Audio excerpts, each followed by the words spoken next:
Hi friends, నా పేరు Surendra. Welcome back to our channel. కొత్తగా ఉన్న మన ఛానల్ చూస్తుంటే ప్లీజ్ డూ సబ్స్క్రైబ్. ఎక్కడ మొదలైంది కథ? సో శివాజీ గారు దండోరా ఈవెంట్లో మాట్లాడిన మాటలు, అనసూయ గారు, తర్వాత ప్రకాష్ రాజ్ గారు వచ్చారు పిక్చర్‌లోకి. తర్వాత నాగబాబు గారు వచ్చారు. తర్వాత రామ్ గోపాల్ వర్మతో స్వప్న ఇంటర్వ్యూ అయింది. ఇంకా సరే ఇంకా రెగ్యులర్ ఛానెల్స్ అంటే ఇంకా ఈ మధ్య ఎక్కువ సార్లు సంధ్యారెడ్డి అనే ఒక ఆమె ఎక్కువ ఛానెల్స్‌లో ఇంటర్వ్యూస్ ఇస్తుంది. సో డిబేట్స్ అన్ని ఛానెల్‌లో ఇదే. సో చివరికి వచ్చి అన్వేష్ దాన్ని ఇంక నెక్స్ట్ లెవెల్‌కి తీసుకెళ్ళాడు. ఇప్పుడొచ్చి ఏజోడ్ దగ్గర ఆగింది. సో ఇది ఇంక ఎంతవరకు ఎండ్ అయ్యిద్దో తెలీదు. ఇది ఎళ్తానే ఉంది. ఇది అదొక రకమైన కంటెంట్‌గా మారిపోయింది. అంటే మెయిన్ స్ట్రీమ్ మీడియా కూడా కాదు. ఇది సోషల్ మీడియా ఇష్యూ కాలా ఇప్పుడు. మెయిన్ స్ట్రీమ్ మీడియా గాని, సో డిబేట్స్ గాని అన్నీ దీని వైపే చర్చ జరుగుతున్నాయి. అయితే ఈ ప్రాసెస్‌లో ఏజోడ్ స్పందించాడు. స్పందించి అన్వేష్ మీద ఒక వీడియో చేసి, ఆ వీడియోని డిలీట్ చేశాడు. డిలీట్ చేసి మళ్ళా అప్‌లోడ్ చేశాడు. ఏజోడ్ వీడియోని ఎందుకు అప్‌లోడ్ చేశాడు? సో అన్వేష్‌ది రాంగ్ టైమింగ్‌లో ఆయన మీదకి యుద్ధానికి దిగాడా? సో ఇవన్నీ మాట్లాడుకుందాం. కాయిన్‌కి బోత్ సైడ్స్ ఎక్స్‌ప్లోర్ చేద్దాం ఈ వీడియోలో. మీరు చేయాల్సిందల్లా ఒక లైక్ కొట్టండి. ఒక లైక్ కొట్టి ఈ వీడియోని బ్లెస్ చేయండి. కొంచెం ముందుకెళ్ళే అవకాశం ఉంటుంది వీడియో. కొత్తగా ఎవరైనా చూస్తుంటే ప్లీజ్ డూ సబ్స్క్రైబ్. యెస్. ఇక్కడ ఇంకా వేరే ఏ టాపిక్ లేకుండా ఇదే కవర్ అయిపోతుంది. ఎక్కడ ఏ సోషల్ మీడియాలో చూసినా ఇదే. ఏ రీల్ చూసినా, ఏ మెయిన్ స్ట్రీమ్ ఛానెల్ చూసినా అంతా ఇదే. అయితే నిన్న ఏజోడ్ వీడియో చేయటానికి ఏజోడ్ ఇక్కడ కామ్‌గానే ఉన్నాడు స్టార్టింగ్. అయితే జనాల నుంచి వచ్చిన స్పందన గాని, మీరు కాంటెంపరరీ విషయాల మీద స్పందిస్తారు కదా! ఇదెందుకు స్పందించడం లేదు అని అనటం. విపరీతంగా మీరు స్పందించమని జనరల్‌గానే అన్ని మిలియన్స్ ఆఫ్ ఫాలోవర్స్ ఉన్న ఒక యూట్యూబర్‌ని అడుగుతారు. సో కొంతమంది ఇన్‌స్టాగ్రామ్స్‌లో, యూట్యూబ్స్‌లో రకరకాలుగా ఆయన మీద ప్రెషర్ పెట్టారు. చివరికి స్పందించాడు. కొంచెం గట్టిగానే స్పందించాడు. నా రాముల వారిని, నా సీతాదేవిని, నా ఆంజనేయ స్వామిని, నా బాలాజీని ఇట్లా మాట్లాడితే ఎవరిని ఏదన్నా అంటే కొడకల్లారా! ఇదొక వార్నింగ్ అని చెప్పి సో పేరు పెట్టి మరి అన్వేష్‌ని ఆయన చేస్తున్నది తప్పు ఏంటో ఒక వీడియోలో చెప్పాడు. దానికి కౌంటర్‌గా అన్వేష్ ఒకటి చేశాడు. 2026 మామూలుగా ఉండదు నీకు. సో ఇది ఖచ్చితంగా ఈ వీడియో డిలీట్ చేస్తేనే నీకు శ్రీరామ రక్ష. లేకపోతే నీ ఇష్టం అన్నట్టు చెప్పాడు. డిలీట్ చేశాడు. సో ఇక్కడ కొత్త వాదన వచ్చింది మళ్ళా. అన్వేష్ యొక్క దానికి భయపడి వీడియో డిలీట్ చేశాడా అని. సో ఈరోజు అప్‌లోడ్ చేసిన వీడియోలో ఇంకొన్ని విషయాలు ప్రస్తావిస్తా ఆయన డిలీట్ చేసిన వీడియోని కూడా అక్కడ పెట్టేశాడు. దానికి అటాచ్ చేశాడు. అయితే దీంట్లో ఇక్కడ నేను కాయిన్‌కి 2 వైపులా మాట్లాడతా. దీంట్లో ఆయన మాట్లాడిన మాటలేంటంటే, సో చాలామంది అడిగారు నన్ను, "నువ్వు అలా డిలీట్ చేసే మనిషివి కాదే. నువ్వు ఖచ్చితంగా అప్‌లోడ్ చేస్తావు" అది ఇదని. సో అలా అన్నప్పుడు ముందే అప్‌లోడ్ చేసింది డిలీట్ చేయడుగా. సో అయితే ఇక్కడ గుడ్ థింగ్ ఏంటంటే ఆయన చెప్పాడు. నేను ఫ్యామిలీ కోసం ఆలోచించాను. సో కొన్ని స్టెప్ బ్యాక్ తీసుకున్నందుకు రీజన్స్ ఉన్నాయి అని చెప్తానే. బట్ నువ్వు అంటున్నావు గదా! చూద్దాం. నువ్వెంత దూరం వెళ్తావో ఎళ్ళు. సో నువ్వొక వీడియో పెడితే నేనొక వీడియో పెడతా. నువ్వొక వీడియో పెడితే నేనొక వీడియో పెడతా అని ప్రత్యక్ష యుద్ధానికి దిగిపోయాడింక ఏజోడ్. సో ఇప్పటి వరకు ఆయన చేస్తున్న కంటెంట్ సో ఇంటర్నేషనల్ విషయాలైతేనేమి, నేషనల్ విషయాలైతేనేమి, కొంచెం పాలిటిక్స్, జియో పాలిటిక్స్ అయితేనేమి వీటన్నిటిని. సో దీంట్లోకి దిగటం వల్ల అన్వేష్‌కి ఇండైరెక్ట్‌గా నువ్వు ఏది తినకుండా వచ్చి చెప్పేసేయి. ఓకే. సో దానికి అగైనెస్ట్‌గా నేను ఎన్ని వీడియోలు కావాలంటే అన్ని వీడియోలు చేస్తాను అని చెప్పి హింట్ ఇచ్చేసాడు. సో దీనివల్ల ఏందంటే ఇంకొంచెం సోషల్ మీడియాలో ఈ కంటెంట్ ఎక్కువైపోద్ది. అయితే ఇక్కడ ఏజోడ్ అసలు తప్పే లేదా? అన్వేషణ మాటలు అసలు తప్పే లేదా అంటే ఖచ్చితంగా ఉంది. ఇక నేను అన్వేషణ సమర్థించడం అని కాదు గానీ, కొన్ని పాయింట్లు చెప్తా. అందుకే నేను కాయిన్ బోత్ సైడ్స్ అని చెప్తుంది. ఏజోడ్ పాత వీడియోస్ చూస్తే ఖచ్చితంగా మీకు అంటే మీరు రెగ్యులర్‌గా ఏజోడ్‌ని ఫాలో అయితే కొన్ని తెలుస్తాయి. ఆయన లేడీస్‌తో మాట్లాడిన మాటలైతేనేమి, కొన్ని హ్మ్, మనీ అదే వాట్ యూ కాల్ మా ఈ ఆఫర్స్ అంటాం గదా! గివ్ బ్యాక్ ఆఫర్స్ ఇవి మనీ ఇచ్చే ఆఫర్స్ ఇస్తా. వాళ్ళని అడిగిన క్వెషన్స్ అయితేనేమి కొన్ని వివాదాస్పదమైనయి ఆయనయి. ఓకే.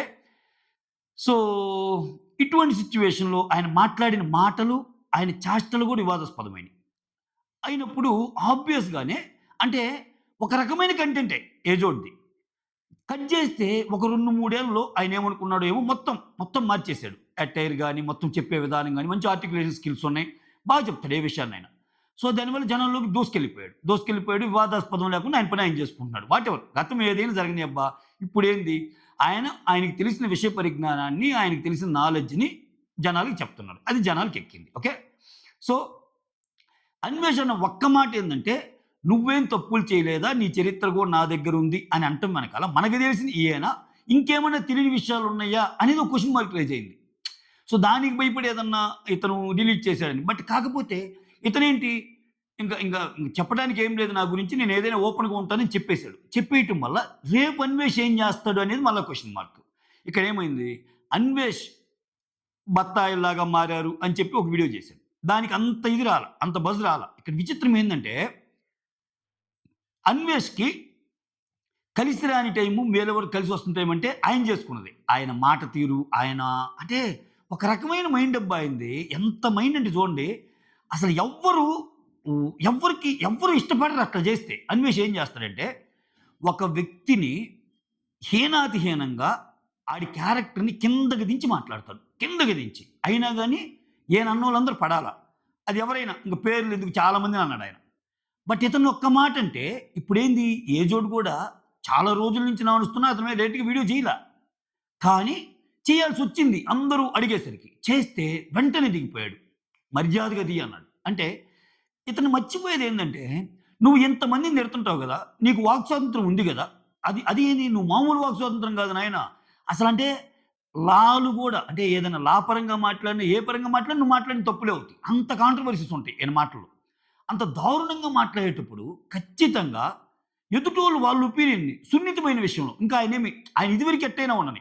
నేను అందుకే అన్వేష్ నీ ఒక్క లైన్‌లో ఎందుకు సమర్థించా అంటే, నీ పాత వీడియోలు నువ్వు గూడా ఎలా వచ్చావో నాకు తెలుసు అన్న ఒక్క పాయింట్‌లో ఇతను ఇప్పుడు చెప్పే కంటెంట్‌కి, ముందు చెప్పే కంటెంట్‌కి వేరియేషన్ ఉందని చెప్పడం నా ఉద్దేశ్యం. అది ఒక నెగెటివ్ సైడ్ ఏజోల్‌లో. మిగిలిన విషయాలు ఇప్పుడు అయన్నీ మనకెందుకయ్యా? ఇప్పుడు బాగానే చెప్తున్నాడు కన్నప్పుడు ఆయన కంటెంట్ ఆయన చెప్పుకుంటా పోతున్నాడు. ఆయన దాంట్లో భాగంగా నీ గురించి ఒకటి చెప్పినప్పుడు, నేనిది చేయలేదు అని ఆర్గ్యూ చెయి. నాది గాని తీయకపోతే నీ అంతు చూస్తాను నిన్ను బ్లాక్‌మెయిల్ చేస్తే, సో ఈయన కూడా అలానే ఉండాలిగా. అన్వేష్ అలా ఉన్నాడా? అన్వేష్ చేసే తప్పదే. ఇప్పుడు ఇతను అవలేలగానేస్తాడు. బూతులు తిట్టేస్తాడు. పెద్ద పెద్దోళ్ళని తిడతాడు. అసల వావి వరుసలుండవు. ఎట్ట పడితే అట్ట తిట్టేస్తాడు. ఈ మాట మనం అనొచ్చా? అనకూడదా? అమ్మని, చెల్లిని, అక్కని, ఆలిని అందరిని అనేస్తాడు. మళ్ళా వచ్చి ఫన్ చేస్తాడు. ఆ! ఇక్కడ అదే ఒక పాయింటు చాలా హుందాగా మళ్ళా ఇతనేం తప్పులు బూతులు వల్ల అన్వేష్ దాంట్లో. ఇట్లా అన్నందుకు ఇతని మీద నీ అంతు చూస్తాను అంటే ఖచ్చితంగా అది జనాల్లోకెళ్ళే అంశం. అదే చెబుతుంది. అన్వేష్‌కి ఆయన చేసుకున్న దాంతో పాటు ఆయన టైం కూడా ఎంత బ్యాడ్ అండి. నీ టైం బ్యాడ్ అప్పుడు నువ్వు అన్నీ నవరంధ్రాలు మూసుకొని కామ్‌గా ఉండాలి. ఇక్కడేం చేస్తున్నాడు ఆయన? అన్వేష్ ఎవరితో అయితే పెట్టుకున్నాడో వాళ్ళందరూ ఇప్పుడు దాకా అన్వేష్ చరిత్ర ఏందంటే, అన్వేష్ వర్సెస్ ఎవరికైనా జరిగిందనుకో, అన్వేష్ వర్సెస్ రవి ఫాలోవర్స్ తగ్గిపోతారు. అన్వేష్ వర్సెస్ ఉమా ఫాలోవర్స్ తగ్గిపోతారు. అన్వేష్ వర్సెస్ బయాసన్ యాదవ్ ఫాలోవర్స్ తగ్గిపోతారు. అన్వేష్ వర్సెస్ ఇంకెవరన్నా సరే వాళ్ళ ఫాలోవర్స్ తగ్గిపోతారు. అంటే ఇతనికి సపోర్ట్ వచ్చిద్ది. వేరే వాళ్ళకి దిగిపోవడం వచ్చిద్ది. But for the first time ఏం చేసిందంటే, ఇతను చేసిన అతి వల్ల దొరికిపోయాడు. నేను చాలా సార్లు చెప్పుంటా. ఇతను ఎంత టాలెంటెడో, ఎంత ట్రావెల్ వీడియోస్ తీసినా ఖచ్చితంగా ఈ నోటి దోలనేది చాలా తప్పు. మనుషుల్ని హీనంగా మాట్లాడటం అనేది చాలా తప్పు. సో, ఏదో ఒక టైంలో పడిద్దది. ఇప్పుడు పడ్డాక ఇప్పుడది ఏజోడ్‌కి పెరగడానికి ఉపయోగపడుతుంది. ఇప్పుడు ఎలా అంటే చూడండి, ఏజోడ్ మీద అన్వేష్ వీడియో చేస్తే అంత మొమెంటం లేదు. అన్వేష్ మీద ఏజోడ్ రియాక్ట్ అయితే 1 అవర్‌కి 30,000 లైక్స్. అంటే మనకు చూపియటం 900,000 చూపిస్తుంది గానీ, సో యూట్యూబ్ స్టాటిస్టిక్స్ ప్రకారం మనకు బయట చూపించేదానికంటే కొంచెం ముందే ఉంటది కౌంట్. ఇంకా ఎక్కువే ఉంటది. ఆల్మోస్ట్ 1.3, 1.4 మిలియన్ కొట్టేసి ఉంటది ఈ పాటికి ఆయన వీడియో. అంటే ఇప్పుడేం జరిగిద్ది? జనరల్‌గా ఆయన చెప్పటం వల్ల ఇప్పుడు జనాలకి ఇదో పెద్ద ఎంటర్‌టైన్‌మెంట్. ఇప్పుడు ఏజోడ్ అన్నాడు కదా! నే ఈ ఈ అన్వేష్ ఏజోడ్ మీద చేసిన ఫస్ట్ వీడియోకి రెస్పాన్స్ రాలా. కానీ ఇప్పుడు ఏజోడ్ చేశాక మళ్ళా అన్వేష్ ఇంకో వీడియో చూస్తాడు చూసారా? దానికి మళ్ళా రెస్పాన్స్ బావుంటది. అంటే జనాలకి ఏందంటే, ఇప్పుడు ఏజోడ్ ఇలా అన్నాడు కదా! నెక్స్ట్ అన్వేష్ ఏమంటాడు? అనేది ఈగర్‌గా వెయిట్ చేసే అంశమైంది. ఇంకట్లా తయారైంది. మోరోవర్ అన్వేష్‌కి కావాల్సిందేంది? వ్యూస్. ఇప్పుడు ఇక్కడ చాలామందికి తెలుసో తెలీదో నేను చెప్తున్నా. సబ్‌స్క్రైబర్స్‌తో సంబంధం లేకుండా నీకు డబ్బులు తెచ్చిపెట్టేది వ్యూసే. ఆయన అంత దీంట్లో కూడా లైవ్ పెడితే 10,00,000 మంది చూసారు ఆ లైవ్‌ని. చాలామంది ఆయన లైవ్‌లోకొచ్చి నేను సబ్‌స్క్రైబ్ చేసుకోవటం లేదు అన్నోళ్ళే. బట్ ఆయన కంటెంట్ చూస్తున్నారు. సో, ఎంత దరిద్రమైన మాటలు మాట్లాడినా, ఎంత మాట్లాడినా. సో, అది కూడా తగ్గుతా వచ్చిందనుకో ఇంక అన్వేష్ గేమ్ అయిపోయినట్టే. అంతే కదా! ఆబ్వియస్‌గా వ్యూస్ కౌంట్ పడిపోతే ఏం చేస్తాడు? సబ్‌స్క్రైబర్‌లు పడిపోవటం వేరు, వ్యూస్ కౌంట్ పడిపోవటం వేరు. వ్యూస్ కౌంట్ పడిపోతే మెయిన్ వ్యూసే ఇన్‌కమ్ సోర్స్‌కి. సో, ఇది ఈ సిట్యుయేషన్ మధ్య సో, ఇది రాంగ్ టైమ్ అని చెప్తా. నేను ఇంకోటేమంటానంటే, ఒకటండి ఇక్కడ మాట్లాడుకుంటే చాలా ఉంటాయి కాయిన్‌కి బోత్ సైడ్స్. ఇప్పుడు చాలామంది ఇప్పుడు అతనన్నదెవరిని? అసలు ఫస్ట్ బిగినయిందెక్కడ? ఫస్ట్ బిగినయింది ఆహ్, శివాజీ గారు కదా! శివాజీ గారు మాటలన్నాక అందరు చుట్టూ తిరిగి తర్వాతొచ్చాడు అన్వేష్. ఇక్కడ చాలామంది వాళ్ళు ప్రశ్నించడం లేదు, వీళ్ళు ప్రశ్నించడం లేదు, వాళ్ళు ప్రశ్నించాలి, ఈళ్ళు ప్రశ్నించాలంటే అది ఎవరెవరి ఇష్టం గదా! అని ఎందుకు చెప్పబుద్దయిద్దంటే ఒక్కో టైంలో దానివల్ల ఏమొస్తాయో ఏమో అని కొంతమంది ఫీలవుతారు. ఇప్పుడు ఎందుకు ఎందుకు దీన్ని నువ్వు ప్రశ్నించు అంటే, అరే ఆడిష్టం. నీకు వాక్ స్వాతంత్రం గురించి నువ్వెంత మాట్లాడుతున్నావో, సో ఒక విషయాన్ని ప్రశ్నించాలా వద్దా? ఈ విషయాన్ని నేను చెప్పాలా వద్దా? అనేది ఆ వక్తని బట్టి ఉంటది. ఆ యూట్యూబర్‌ని బట్టి ఉంటది. అంతెందుకబ్బా ఇంక ఆ పాయింట్‌కొస్తే శివాజీ గారినేగా ఇతననింది. శివాజీ గారినేగా ఇతననింది అన్వేష్. చాలా అసలు మనం భరించలేని బూతులు అందరికి బాధ కలిగింది గది. శివాజీ గారికి అన్నించలా ఇతన్ని తిడతా. అంటే ఆయన కూడా ఏదో క్షమాభిక్షతోనో లేకపోతే ఏం పోతాడులే వాడి పాపాన పోడు అని ఆ మాటకొస్తే శివాజీ గారు కూడా రియాక్ట్ అవ్వాలిగా. చెప్తున్నా మీకు. అంటే ఇక్కడేందంటే చివరికి అటు తిరిగి, ఇటు తిరిగి, ఇటు తిరిగి ఒక ఇద్దరు యూట్యూబర్ల మధ్య వచ్చేసి వాళ్ళు వీడియోస్, ఈళ్ళు వీడియోస్ చేయటానికి ఈ కంటెంట్ ఉపయోగపడి కొన్ని రోజుల తర్వాత ఎండ్ అయిపోద్ది. అది. అప్పటికి రావాల్సిన ఫైనాన్షియల్ స్ట్రెంత్ అంతా వచ్చేస్తదనమాట. తర్వాత ఎండ్ అయిపోద్ది. ఇది జరిగేది. ఇక్కడ శివాజీ గారు కూడా అన్నారు. ఆ! శివాజీ గారు చెప్పిన ఉద్దేశ్యం మంచిదవ్వచ్చు. దీని మీద మిక్స్డ్ ఒపీనియన్స్ వచ్చాయి. మిక్స్డ్ ఒపీనియన్స్‌లో కూడా శివాజీ గారికి సపోర్ట్‌గానే ఎక్కువొచ్చినియి. అలా వచ్చినప్పుడు అరే! నేను నిన్ను ఎంత మంచిగా చూశానురా! నిజంగా శివాజీ గారు ఈయన గురించి మంచిగా చెప్తాడు అన్వేష్ గురించి. ఆడు నా ఫేవరెట్ 'బిగ్ బాస్' పోకముందు గాని అసల ఒక మాట అంటాడు కదా! వాడి మమ్మీ వాడి వీడియోలు చాలా బావుంటాయమ్మా అన్నట్టు అంటాడు కదా! అరే! నువ్విక్కడికొస్తే నన్ను కలువు. లేకపోతే నువ్వు నాకు ఫోను చేసినా నేను నిన్ను కలుస్తాను అన్నట్టు చెప్తాడు. సో, అసలు ఒక రకంగా మాట్లాడితే, ఇతను ఫస్ట్ నుంచి ఈ కంటెంటే ఇస్తున్నాడు. ట్రావెలింగ్ కంటెంట్ ఎక్సలెంట్ అయినా, ఈ బూతులు ఇవన్నీ ఆయన ఎప్పటినుంచో చేస్తుందో. ఎప్పటి నుంచో చేస్తుంది. అయినా గాని, నువ్వెలా ఉన్నా గాని నిన్ను ఇష్టపడే సబ్‌స్క్రైబర్లు, శివాజీ లాంటి సబ్‌స్క్రైబర్ కూడా నీకున్నాడంటే, అది ఎంత పద్ధతిగా చూసుకోవాలి నువ్వు. చూసుకోవాలిగా. ఏంది ఇంత పెద్ద గొడవలో గూడా ఇంత జరుగుతున్నా గాని, శివాజీ గారు ఇంకా ఇతన్నేమి క్వెషన్ చేయటం లేదు గదా! ఎందుకన్నావు అది ఇదని. అంటే ఏంటి? ఎందుకులే దీన్ని లాగడం అని ఆయనే అనుకున్నట్టు. ఇప్పుడు ఇప్పుడు ఇక్కడ ఇదే సోషల్ మీడియాలో నాకు కొన్ని కొన్ని అర్థం కానిదేందంటే, ఎవరైతే అన్నారో, ఎవరైతే అనిపించుకున్నారో, ఆ పర్సన్ గమ్ముగుంటే, ఈ పర్సన్ను నువ్వు నీకు నీకు భయము అన్వేష్ అంటే, నీకు భయము అన్వేష్ అంటే, నువ్వు అన్వేష్‌ని ఇది చేయటం అంటే ఇదంటే, అది ఆయన ఇష్టమబ్బా! ఇప్పుడు ఒక మనిషికి కొంత టైం ఉంటది. ఆ టైంలో కొన్ని చేయగలడు. ఓకే. అసలు చేయగలిగిన టైం ఉన్న ఆ పర్సన్ గురించి వద్దనుకుంటున్నాడాయన. ఆ పర్సన్ గురించి నాకొద్దురా, ఎందుకురా నాకసలు ఆయన గురించి అనుకున్నప్పుడు, ఎందుకు ఫోర్స్ చేయాలి? ఎందుకు ఫోర్స్ చేయాలి? నువ్వెందుకు ఎక్స్‌పెక్ట్ చేస్తున్నావు ఆయన నుంచి అంటా నేనైతే పర్సనల్‌గా. ఇప్పుడేంది ఒక ఇండివిడ్యువల్ యూట్యూబర్‌గా అది అతనిష్టం గదా! నువ్వలా ఉండాలి నువ్వెలా రాస్తావు గైడ్‌లైన్సు? అతనేమన్నా అందుకే నేను జెప్పింది. కాయిన్‌కి రెండో వైపున ఏజోడు గురించి ఫస్ట్ ఎందుకు జెప్పానంటే, అక్కడ ఆయన మాట్లాడిన మాటలు కొన్ని బాగలేవు. సొసైటీలో ఉన్నప్పుడు నువ్వు కొన్ని కొన్ని మంచిగుండాలి. ఆయన అడిగిన క్వెషన్స్‌ని గాని, ఆయన ఆయన కొన్ని కాండోమ్స్ గురించి చెప్పిన ఇది గాని, ఆ! ఒక కారులో అయితే కొన్ని కొన్ని అడుగుతాడు లేడీస్‌ని. సో, అయి చాలా పాత వీడియోస్ అన్నమాట. అది నిజంగా లేదు. అంటే ఇతను గూడా ఇదే కంటెంటే ఇదివరకు యూజ్ చేసింది. కానీ ఇప్పుడు మారాడు. ఓకే. మార్పు మంచి కోసమే అనుకుంటే, ఇప్పుడు అందుకే నేను చెబుతుంది. ఈ విషయాన్ని రెండుగా చూడాలి. ఎక్స్‌ప్లోరింగ్ బోత్ సైడ్స్ అంటుంది అందుకే. ఇక్కడ అందరి గురించి మాట్లాడితే ఏదో ఒకటుంటది. కాకపోతే అన్వేష్‌ది ఎందుకు పెద్ద తప్పంటే, ఎదుటి వాళ్ళని ఏదైనా అనొచ్చు. ఎదుటి వాళ్ళని ఏమైనా చేయొచ్చు. ఎదుటి వాళ్ళని ఎంతకైనా నిందించొచ్చు. బట్ నన్ను మాత్రం ఏమనకూడదు అనే ఒక ఇదేదైతే ఉందో, అక్కడ ఒక డిక్టేటర్‌షిప్ కనపడింది. ఏమిరా నాయన నువ్వేమన్నా తోపా? అంటే నువ్వైతే అనొచ్చా? ఇష్టానికి అనొచ్చా? ఇష్టానికి బూతులు తిట్టొచ్చా? ఇష్టానికి కిందకి తేవచ్చా ఒక పర్సన్‌ని? నిన్ను మాత్రం ఎవరేమి అనకూడదా? అన్న పాయింట్‌లో అతను ఫెయిల్ అవుతాడు. అంతే కదా! ఇప్పుడు అసల నాకు ఆ బేసిక్ క్వెషన్ చేయడమే నాకు తప్పనిపించింది. నువ్వు నా మీద వీడియో చేస్తే చూడు 2026లో అంటే, అంటే నువ్వు చేయొచ్చా ఎంతమంది మీదైనా? పోనీ నీలాగా ఆయనేమైనా బూతులాడాడా? వాడలేదుగా.